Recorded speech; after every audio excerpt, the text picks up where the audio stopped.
I was vacuuming the guest room at the parsonage when the frame fell off the shelf. It didn't shatter, but the back popped open. I reached down to fix it. Just a picture of my husband, Pastor Gerald Thompson, at some church event, nothing unusual. But as I picked it up, something strange caught my eye. Inside the back of the frame, tucked behind the photo, was a folded piece of paper. Curious, I opened it. As we continue in this intriguing story, I want you to take a brief moment to subscribe to my channel so I can be encouraged to keep pushing out great content that you love. Thank you so much for subscribing. Now back to our story. It was a school fee receipt from Georgia. Not unusual on its own, but the name on it was Kayla Thompson, and the father's name listed was Gerald Thompson. My Gerald. The date was from 4 years ago. I blinked at it, confused. We don't have a child named Kayla. Our only son, Matthew, lives in Texas. I set the vacuum aside and sat down on the bed, that paper trembling in my hand like it might burst into flames. The worst part. It wasn't old or crinkled. It looked recent, like it had been placed there not long ago. I tried to brush it off. Maybe it was a mistake or a namesake. Maybe he sponsored a child and forgot to mention it. But a part of me deep down already knew. There was a heaviness in my chest I couldn't explain, the kind that only comes when your heart senses something is very, very wrong. I tucked the receipt back behind the photo just like I found it and went about my day like nothing happened. But I didn't sleep that night. Or the next. By the third day I couldn't take it anymore. I logged into Gerald's laptop when he left for Bible study. He never changed his password. It was still Jeremiah 29:11. I didn't even have to guess. My hands shook as I opened his email. The inbox was clean. Suspiciously clean. But when I clicked the sent folder, my world shifted. There were emails going back years. Dozens sent to an address I'd never seen before. andrearose.thompson@gmail.com. I clicked one randomly. Read. Can't wait to see y'all this weekend. Kayla's dance recital is at 5. I'll be there early to help with her costume. I blinked hard. Y'all? Recital? What in the Lord's name is this? There were pictures attached. One showed Gerald standing in front of a house I didn't recognize, holding a little girl who looked about 8 years old. The way she leaned into him, it wasn't casual. It was familiar. Fatherly. I clicked another message. More photos. Another email. A forwarded hotel confirmation for Atlanta. A receipt for a necklace engraved with Andrea Heart Suit Gerald. I couldn't breathe. He had a whole other family. I closed the laptop, heart pounding so hard it made my ears ring. I walked to the window, looking out at the church parking lot like maybe I'd see something that would make sense of any of this. The truth sat heavy in my chest. For 32 years I had stood beside him, smiled in church photos, cooked for the congregation, led women's Bible study, and played the obedient wife of a Southern Baptist pastor. And all along he had another life. Another woman. A daughter. A home in Georgia. For 3 days I sat with the truth and said nothing. I cooked dinner, went to prayer meetings, smiled when people called me First Lady. But inside I was unraveling. I kept glancing at the framed photo in the guest room, knowing what was behind it like it was a ticking bomb. Then Sunday came. The Lord's Day. We were sitting in the front pew just like always. The choir had just finished their opening hymn when Gerald stood up to preach. He gave his usual warm smile. Before I begin, he said, I just want to thank my beautiful wife Mary Ellen for standing by me all these years. I felt like vomiting. I stood up. In front of everyone. People turned to look at me. Sister Helen gasped and Deacon Warren furrowed his brow. I walked out. Just like that. No explanation. No excuse. I walked straight out of Living Rock Baptist Church in Anniston, Alabama, past the row of flowers I planted every spring, down the sidewalk where Gerald and I used to take evening walks. I didn't stop until I reached the car. And then I sat in silence, gripping the steering wheel until my knuckles turned white. I didn't go home after I walked out of church that Sunday morning. I drove. No suitcase. No toothbrush. Just me, the clothes on my back, and a full tank of gas. I didn't have a plan, just a mission. I couldn't sit in that house another minute pretending like everything was okay. Not when I knew he was living a double life. I had written down the address from one of Gerald's email confirmations. a Marriott residence in Columbus, Georgia. He had sent the email 3 months ago. I wasn't sure if he still stayed there, but it was a place to start. It was nearly 3 hours from our town in Alabama, and I made the whole drive with my hands clenched at 10 and 2. The silence inside the car was thick. Not even the radio. I just kept playing old conversations in my head over and over. Little things he'd said that I'd brushed off. How many times had he told me he had a conference in Atlanta or outreach in Augusta?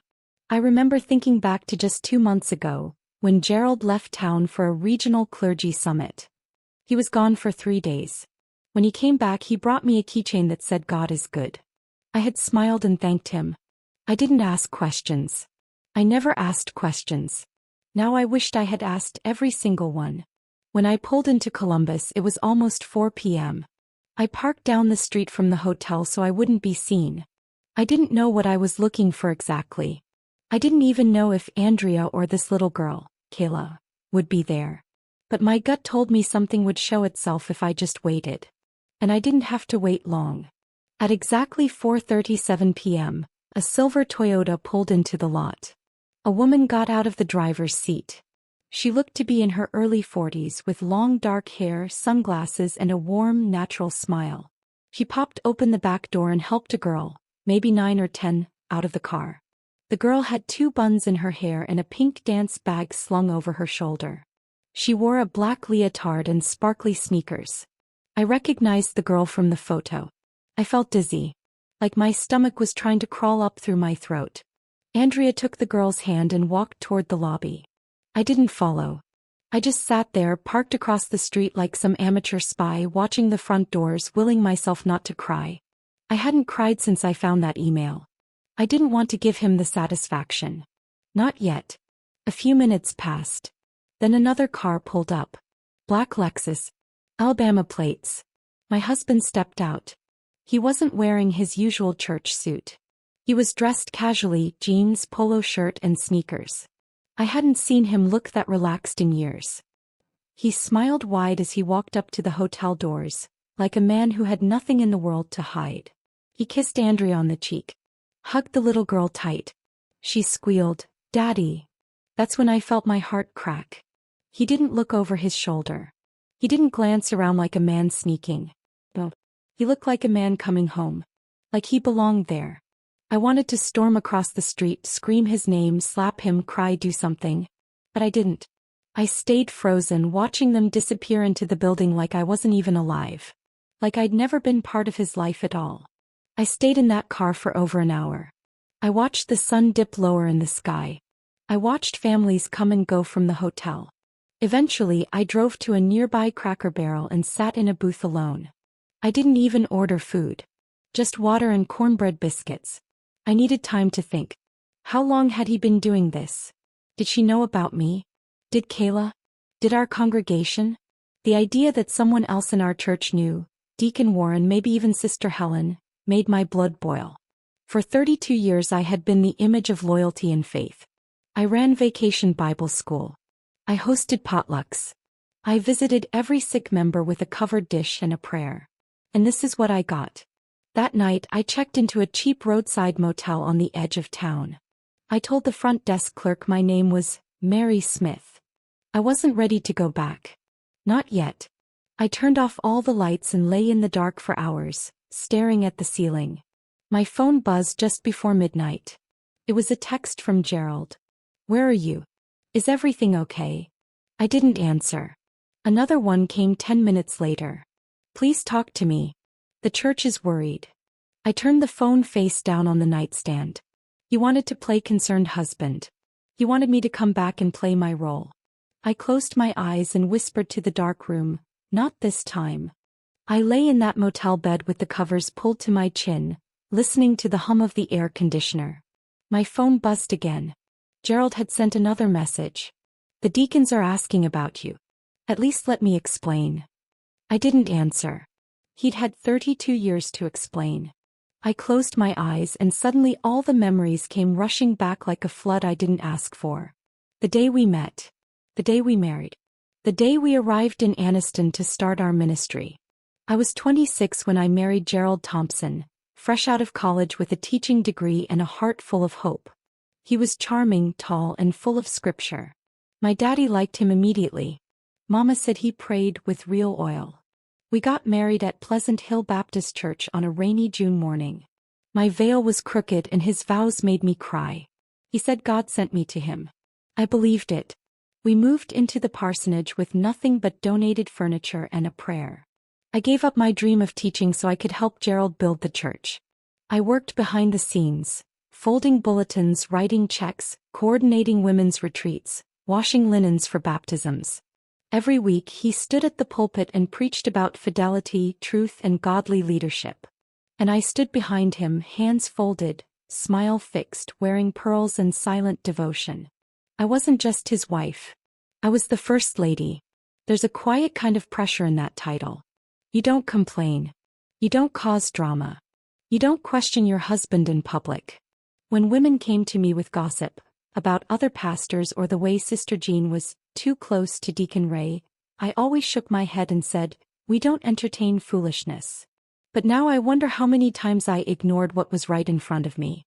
It wasn't like we never had problems. Gerald could be cold when he was stressed. He traveled a lot. He said it was for conferences, revival meetings, pastor retreats. I believed him. I never had a reason not to. Till now. I kept thinking about our son Matthew. He's 27 now, married, living in Texas. I wondered if he knew, if he ever suspected.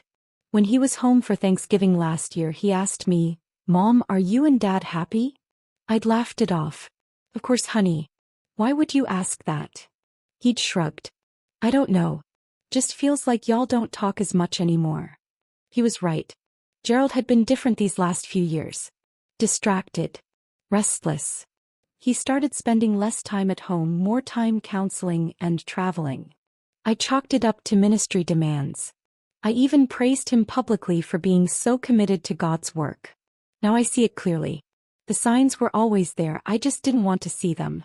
But I had regrets too. In the silence of that motel room, I admitted something I'd never said out loud. I had made my whole identity about being his wife.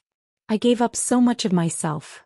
My dreams, my voice, my independence, because I thought that's what a godly woman was supposed to do.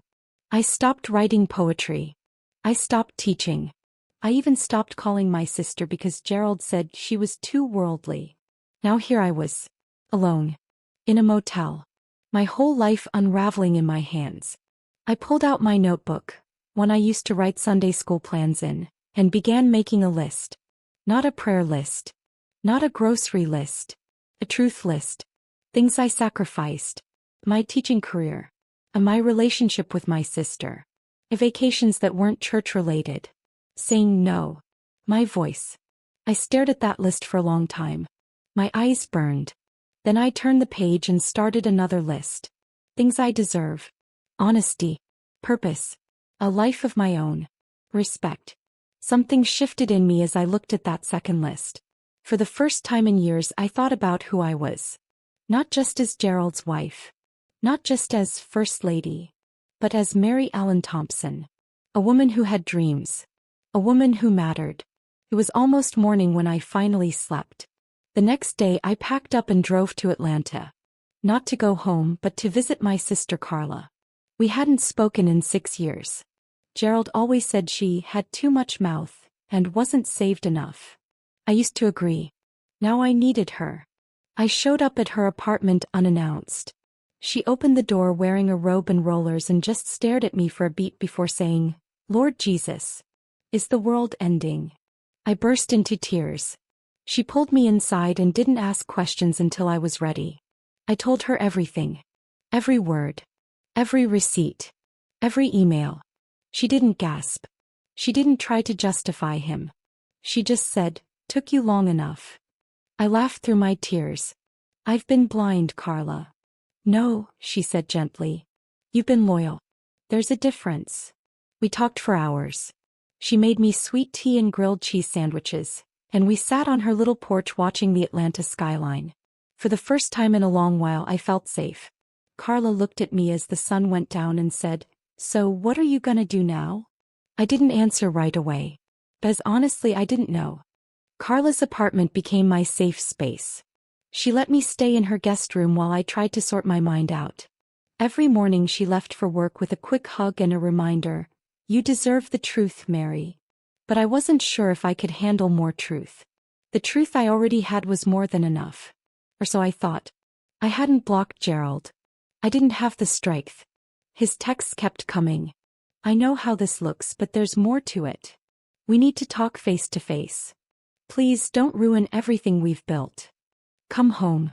I'll explain everything." Come home. I was home. The church, the parsonage, the entire life I'd lived. Wasn't it built on lies? His lies. And now he wanted me to come back like none of this ever happened? Carla was a retired legal assistant and she didn't play games. One afternoon she sat me down and asked, "Do you want the rest of the truth or do you want to live in pieces?" That question sat with me like a weight. I knew if I opened the next door I might never see Gerald the same again. But deep down I knew I'd already lost the man I thought I married.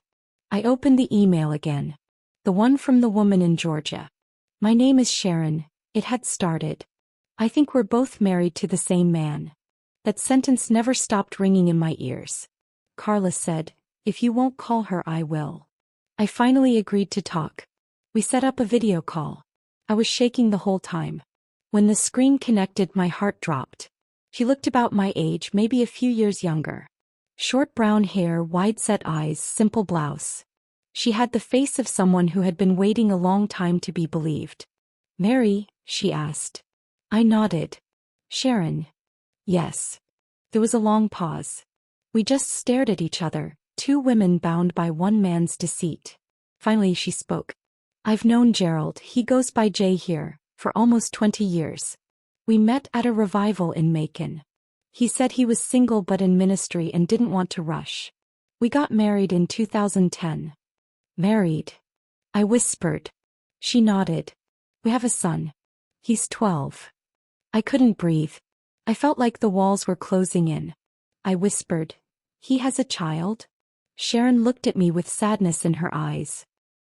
"He said he didn't want anyone to know about us because of church politics. Said you were his cousin's widow he helped support." I believed him. I was never allowed to visit Anniston. But he came down here every other month, said it was for retreats or conferences. I covered my mouth. I wanted to scream but I couldn't even cry. My body just froze. My husband, my pastor, had another wife and a child for over a decade. He wasn't just unfaithful. He was living two separate lives. Why now? I finally asked her. She looked down. As I found his other phone. "I saw your contact name, First Lady. I Googled you. I saw church bulletins. I saw anniversary pictures. That's when I realized I wasn't the only one being lied to." The silence on the call grew heavy. I said, "I gave him 32 years. My whole life." Sharon wiped a tear. "I didn't know. I swear I didn't know." I believed her. She didn't look like a homewrecker. She looked like me. Worn down. Used. Left behind. She asked, "What are you going to do?" I didn't answer. Because I didn't know. All I knew was that I couldn't go back to that house. That church. That lie. Carla leaned in and ended the call. "That's enough for today." I collapsed in her arms. For the first time since this nightmare began, I sobbed. Loud and ugly. Carla just held me and said, "He didn't just cheat on you. He built another life." That night I called my son Matthew. I tried to keep my voice steady but he knew something was wrong. "Mama," he asked. "What's going on?" I need to tell you something about your father," I said.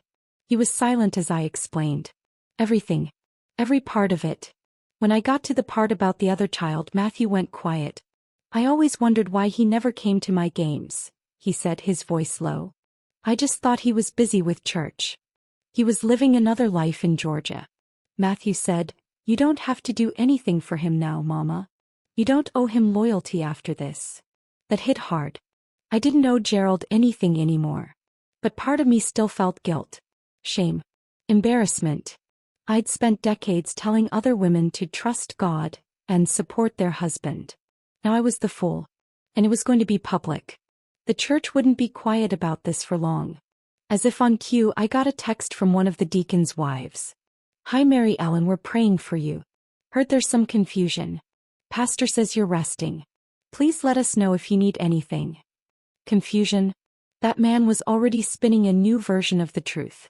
I realized I had two choices: disappear quietly or stand up and tell the truth before he got to rewrite it. Carla said, "You don't owe him silence. He's counting on your shame to keep you quiet." He was right. The next morning I got dressed and told Carla to drive me to the church. She blinked. "You sure?" I nodded.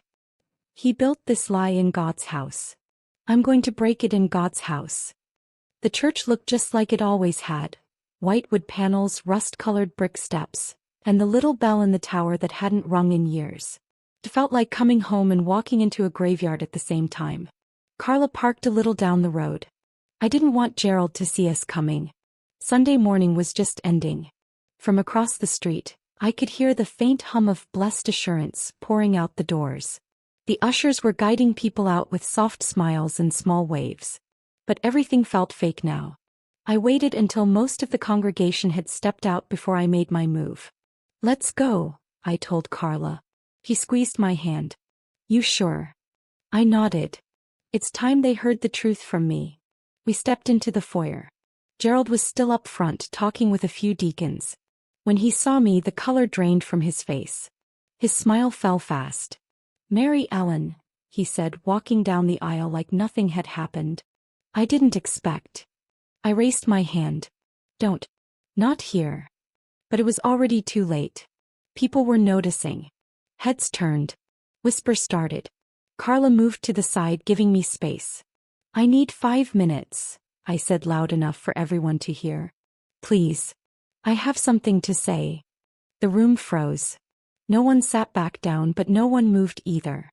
Gerald stammered, "Mary, we can talk about this privately." I turned to the crowd. "Church family, I won't take much of your time. I just need to speak, before rumors spread or lies settle in." Silence. You could hear a pin drop. "I've been the pastor's wife here for 32 years, I began, my voice trembling but clear. "I've poured my heart into this ministry, this building, and all of you. I prayed for your families. I buried your loved ones. I stayed quiet through every storm. But now I can't stay quiet anymore." I looked right at Gerald.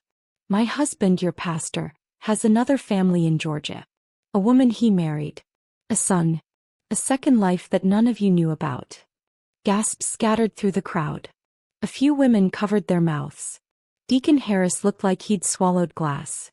I continued, "I found out 2 weeks ago. I confronted him. He tried to make excuses. But I spoke to the woman. I saw their child. This isn't gossip. This is truth." Gerald stepped forward, stuttering. "This isn't the place. Isn't it?" I shot back. "You built your lie in this place. Behind that pulpit. Wearing your robe. Holding that Bible. Don't I have a right to tear the lie down where it started?" The organist whispered something and the choir director sat down hard on the front pew. "I gave him my youth. My faith. My trust. And he broke it all," I said. "I'm not perfect, but I never betrayed him. I stood beside him when the tithes dried up. When his sermons got lazy. When he traveled so often I started sleeping alone more than not." People started murmuring again. Some faces showed shock. Others looked like they were connecting dots. I saw Sister Geneva frown like a puzzle piece had just clicked into place. "I know this is hard to believe. But it's real," I said.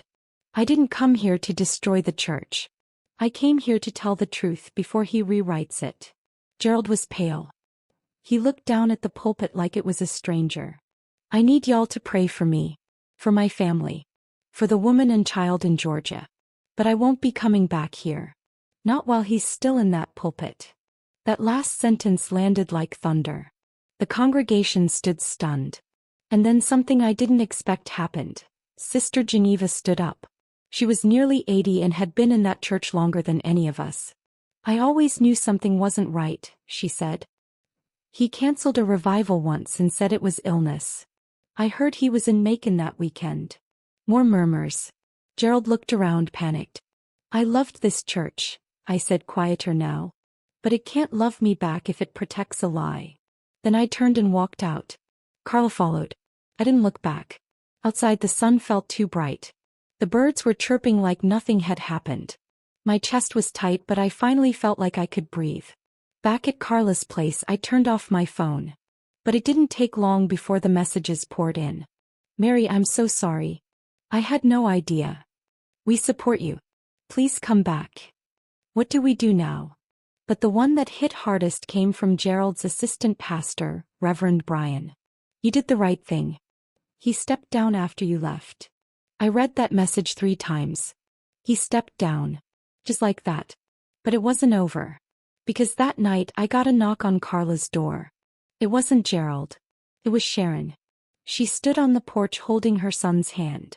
He looked like Gerald, same eyes, same sharp chin. I needed to see the other woman, she said softly. Not the mistress. The wife. And just like that, the 2 worlds he built finally collided in the flesh. Mary Ellen told the truth, but now the other woman is at her door. What happens when the 2 families finally meet? Subscribe now and stay with us through the second half of this unforgettable story. I didn't say anything at first. Just stared at her and the little boy holding her hand. Sharon was younger than me, maybe by 10 or 12 years, with soft brown skin and tired eyes that said she hadn't slept much either. Her son looked up at me, probably wondering who I was to him. I didn't even know how to breathe. Carla stepped beside me. You okay? She whispered. I nodded slowly and stepped out onto the porch. You must be Sharon. She nodded back. And you're Mary Ellen. For a second we just looked at each other like a mirror cracked down the middle. We were both women who had been lied to, both standing in the same broken truth. It felt like being trapped in someone else's mess with no clear way out. I didn't come here to fight, Sharon said. I came to understand. Gerald told me you divorced years ago. I nearly laughed. We celebrated our 32nd anniversary last spring.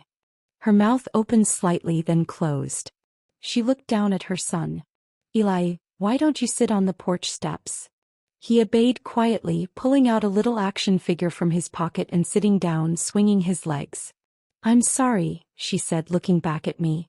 For everything. You didn't do this, I said. He did. Still, it didn't make it hurt less. I invited her inside. Carla poured some iced tea and left us alone in the living room. Sharon sat across from me on the couch, gripping her cup like it was the only thing keeping her grounded. I met Gerald 15 years ago. I was singing in the choir at a conference in Savannah. He came up to me afterward and said he was divorced, said he had grown children in Alabama, and he traveled for church ministry. I felt my chest clench.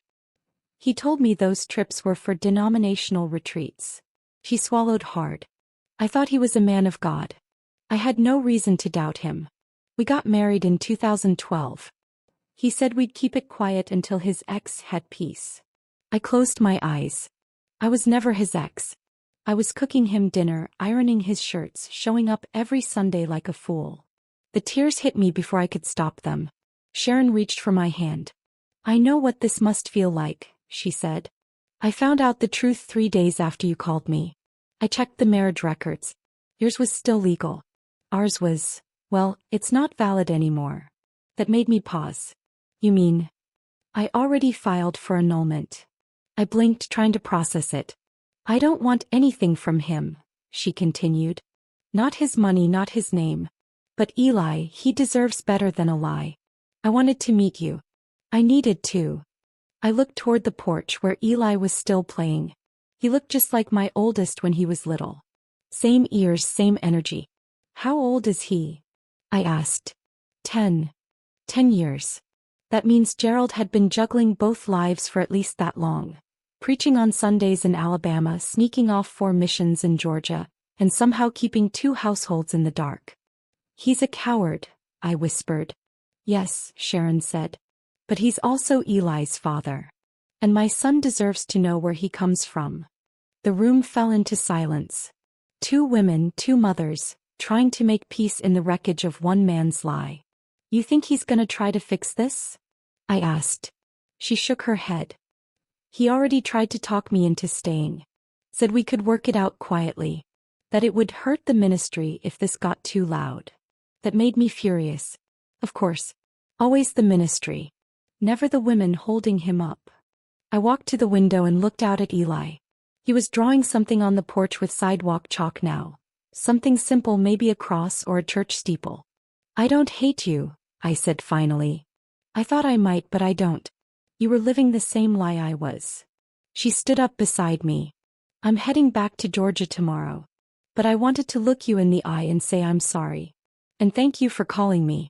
For telling me the truth. We hugged then.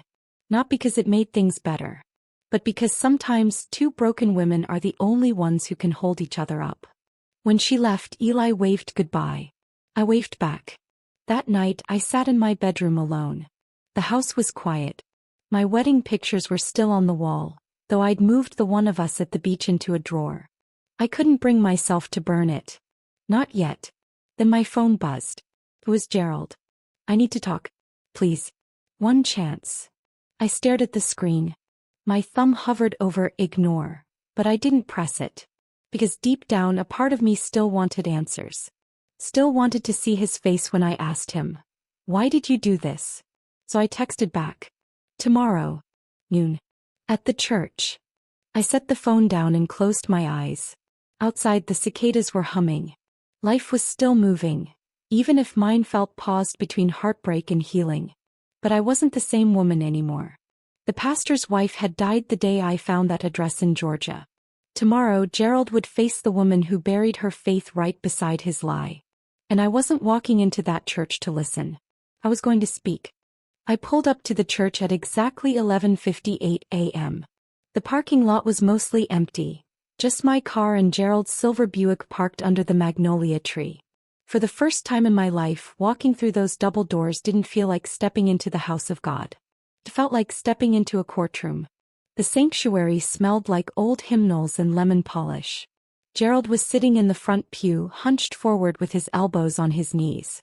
He looked smaller than usual, like someone had let all the air out of him. He stood when he saw me. "Mary Ellen." I held up my hand. "Sit."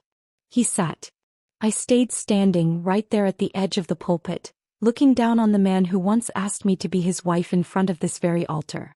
I took a deep breath, the kind that clears your throat and your heart all at once.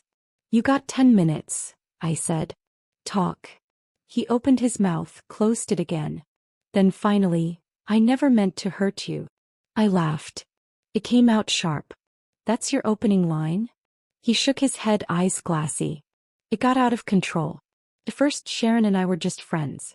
I was traveling for revivals and she was part of the choir team. I was lonely. "No," I snapped. "Don't do that.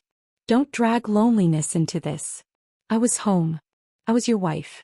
You weren't lonely. You were greedy." He nodded slowly. "You're right." My voice got quieter. "You married her, Gerald. You stood in front of another woman and made the same promises you made to me. While wearing the ring I gave you." He covered his face with both hands. "I was afraid to lose everything. The church. The work we'd built. So I kept lying. One lie turned into another. 15 years worth," I said. "And a child." He dropped his hands. "Eli wasn't planned. But I love him. I love both of you." "You don't get to say that," I whispered. "Love doesn't look like this." Silence stretched between us. Then I said what I had carried in my chest for weeks. "Do you know what it feels like to find out your husband has a whole second life? I stood behind you in this church. I cooked, cleaned, counseled women who were being cheated on, while you were the very thing I warned them about." His eyes filled. "I've stepped down." I blinked. "What?" "I told the deacons last night. I resigned." That made me pause. "Did you tell them why?" He nodded. "Told them the truth. Or as much of it as they needed to hear. Said I betrayed your trust. I'm moving to Georgia. Sharon's not taking me back, but I want to be near Eli." I sat down in the pew behind me. My knees were shaking. He turned to me slowly. "I know I don't deserve forgiveness. But I want to do right by you now. Whatever you need. Money, the house." I shook my head. "I don't need your money. I need my time back. I need my life back. But I know I won't get that. So what I will take is peace. And closure. He looked at me with such sadness I almost forgot how furious I was. Are you going to divorce me? He asked softly. I stood back up. You already divorced me in your heart. I'm just catching up legally. As I turned to leave, he said something I didn't expect. You were the best thing that ever happened to me. I stopped but didn't turn back. Then you should have treated me like it. Outside the sun hit me hard. I had forgotten how bright the world could be. I walked to my car not with pain but with a strange calm. Gerald had finally faced me and I'd finally said the things that had been choking me. But I also knew the road ahead wouldn't be easy. The community would ask questions. Some might even blame me. Church folks don't always know how to handle scandal unless it's someone else's. That night Carla and I had dinner on the back porch. She made gumbo. I brought sweet tea. You good? She asked. I don't know what I am, I said. But I'm clearer. She smiled. That's a start. I looked at the stars above us. Same sky I used to pray under. Same sky I'd stood beneath while Gerald preached. And yet it all felt different now. Like God wasn't confined to the sanctuary after all. Maybe he was here in the stillness helping me breathe again. The next morning I got a text from Sharon. Thank you. For everything. Eli wants to write you a letter. I smiled at that.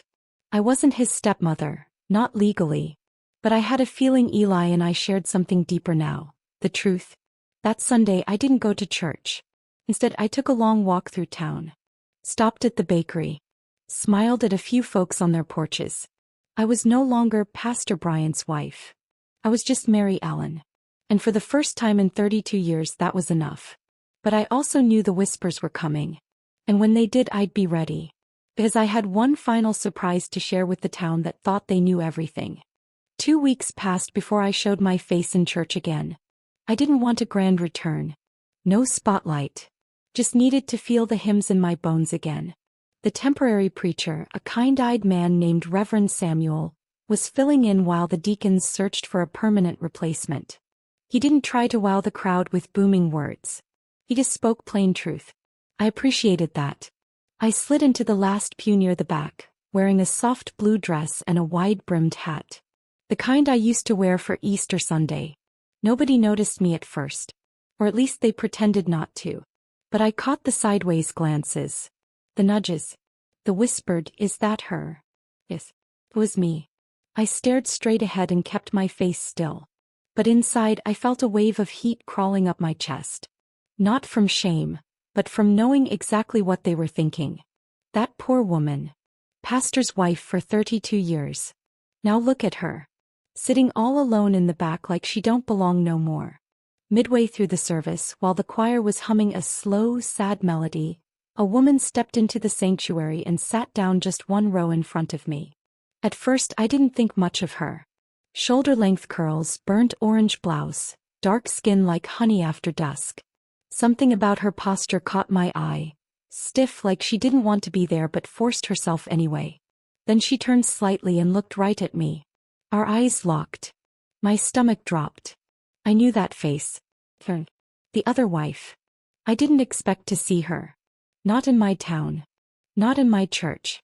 For a moment I wondered if I should get up and walk out. But I didn't.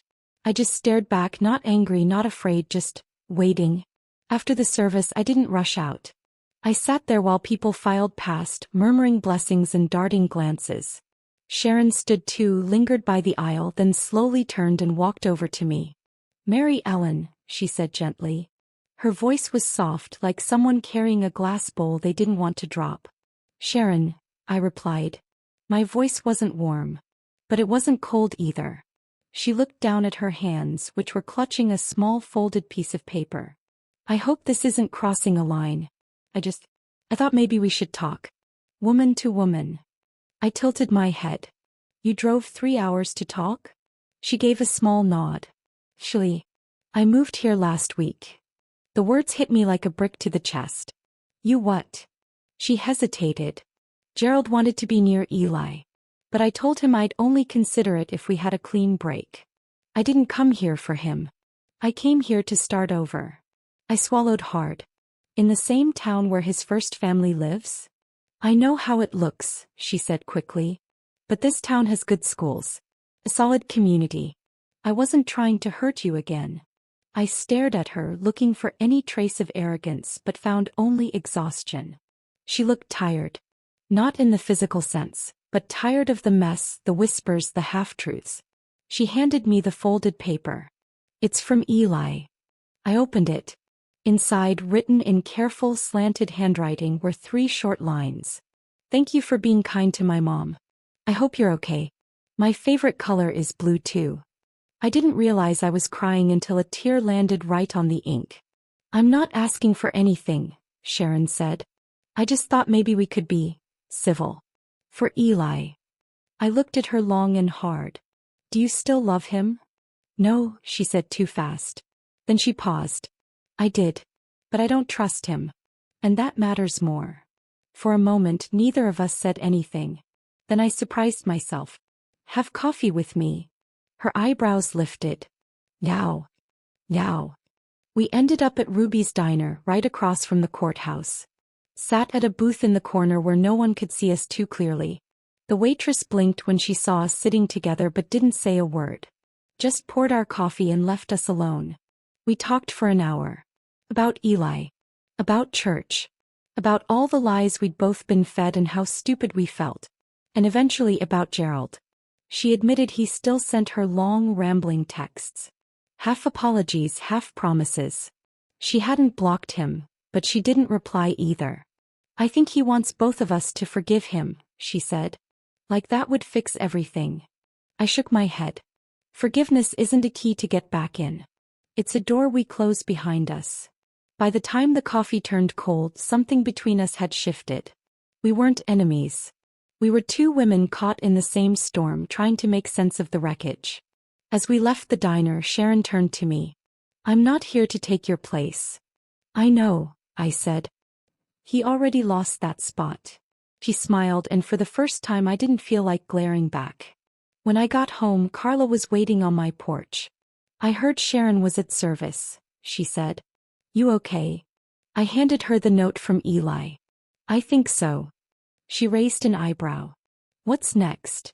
I sat down, staring out across my yard. I'm going to speak. At the Women's Fellowship. Next Sunday. Her eyes widened. About what? I smiled. About finding your voice after silence. About surviving heartbreak. And about not letting shame keep you quiet. She nodded slowly. You sure you're ready for that kind of fire? I've walked through worse. But I wasn't doing it just for me.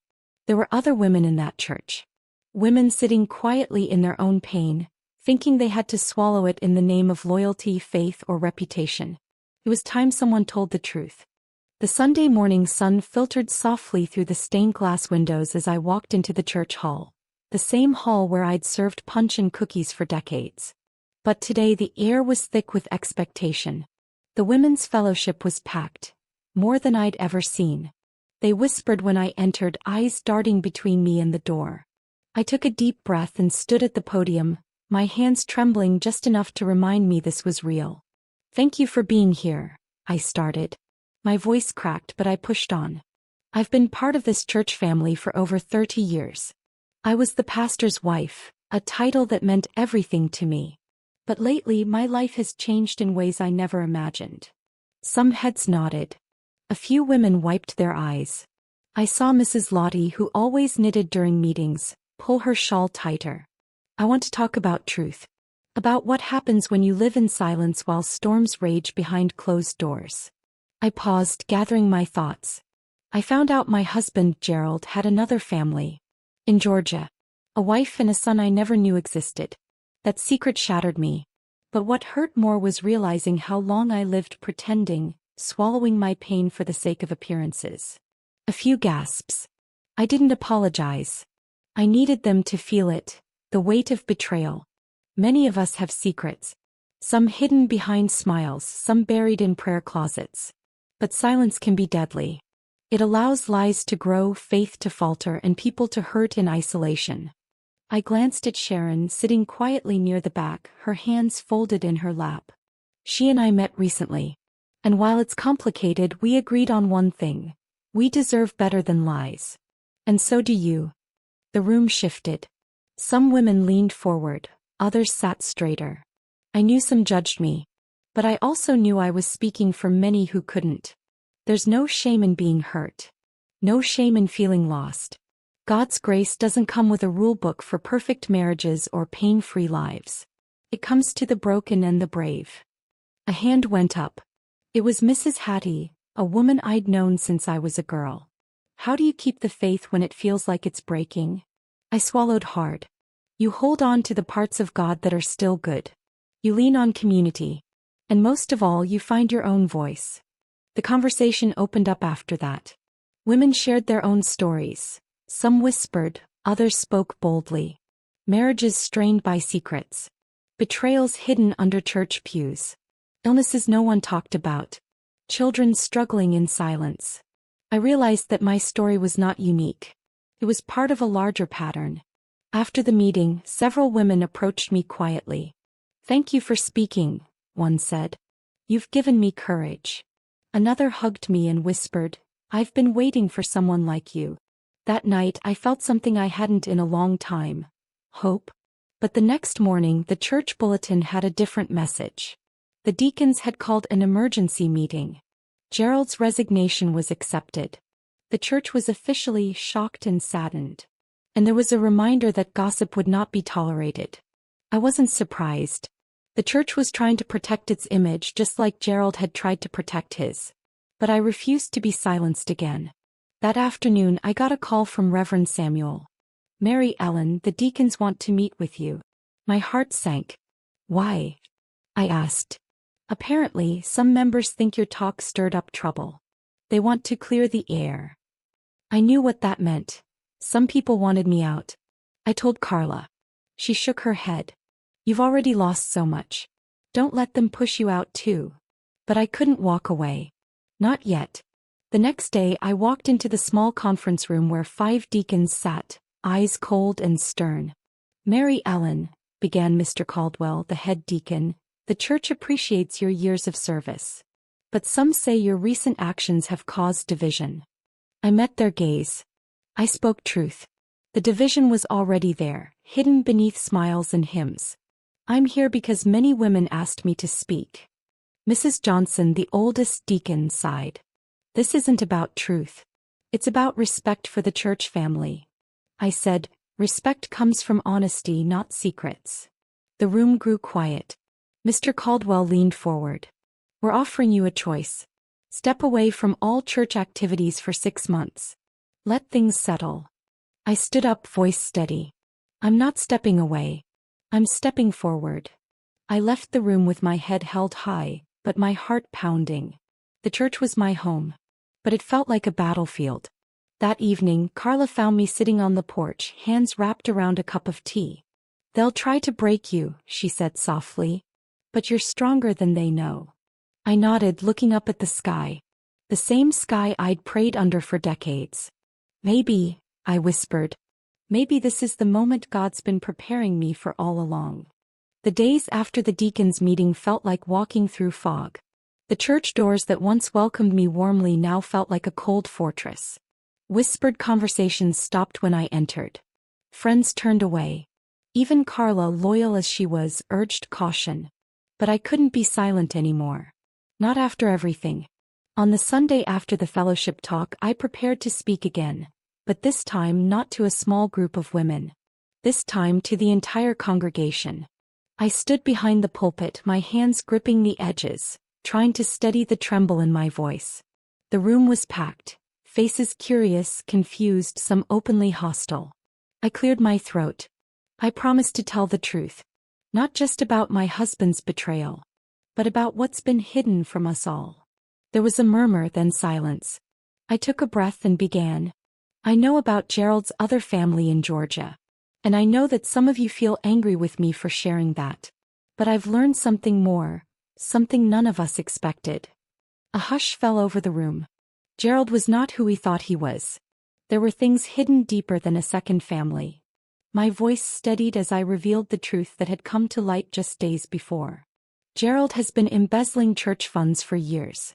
The money meant for our community, for the poor and the sick, was secretly funneled to support his double life. Gasps rippled through the congregation. Some faces drained of color. Others glared at me like I was the betrayer. I found the proof in old bank statements, I said, holding up a folder of documents. It was Sharon who uncovered it first when Gerald disappeared for weeks. She sent me copies. A man in the front row stood up, voice shaking. Why didn't you come forward sooner? I shook my head. Because I wanted to believe in him. I wanted to protect this church. But God doesn't want lies and theft sheltered under our roof. The pastor's office door creaked open behind me. Gerald stood there, looking older, thinner, worn down by secrets. He stepped forward. I'm sorry, he said quietly, voice thick with regret.